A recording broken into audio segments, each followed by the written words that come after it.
Hello everyone, my name is Shubham Singh and I am a student of Lakhimpur College of Veterinary Science and I am going to discuss on bovine malignant catarrhal.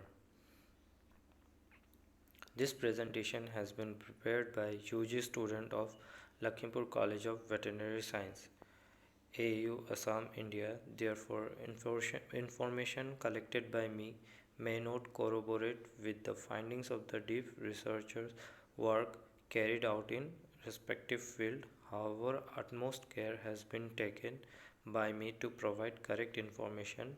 No information of this presentation should be considered for scientific work without cross-verifying information. It has been only prepared for educational purpose and not for commercial purpose. Further, the information of the presentation should not be used for the treatment without considering registered practitioner.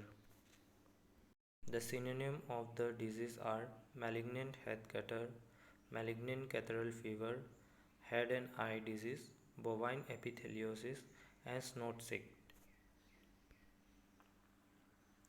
What is bovine malignant catarrh? It is an acute, highly fatal infectious disease of cattle and buffaloes which is characterized by catarrhal inflammation of upper respiratory and alimentary tract, keratoconjunctivitis, encephalitis, and lymphoadenopathy.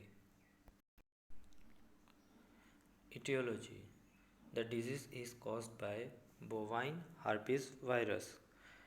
There are two different strains reported: the wild beast associated virus and the sheep associated virus.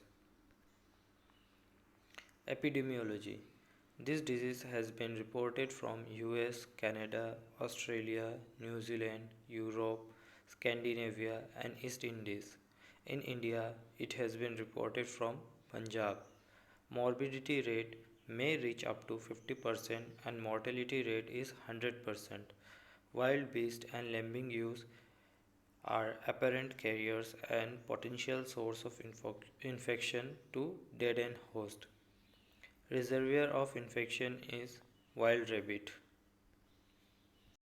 Pathogenesis: the virus attacks and replicates in the lymphoid tissue and get distributed throughout the body.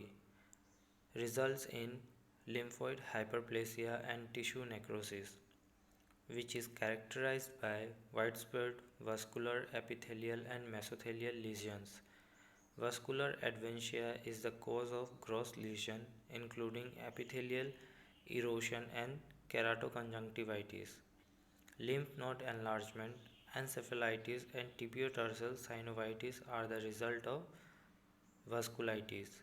Proliferation of sinusoidal cells due to a cell-mediated hypersensitivity are seen. Clinical findings: incubation period is 2 to 8 weeks. It occurs in different forms due to severity of the lesion. In head and eye form, there is severe dejection, anorexia, high fever, rapid pulse respiration, profuse mucopurulent nasal discharge, respiratory grunt, edema of eyelids, ocular discharge, and diarrhea.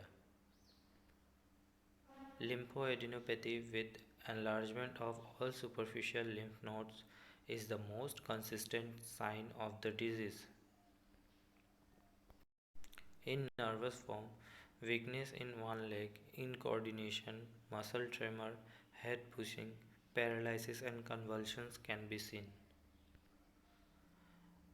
Alimentary form: here, diarrhea and dysentery, head and eye changes are minimal, fever, oculonasal discharge can be seen, and hyperemia of mucosa.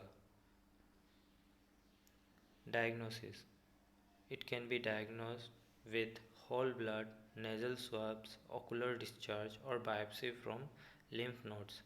Competitive inhibition enzyme linked immunosorbent assay and through PCR.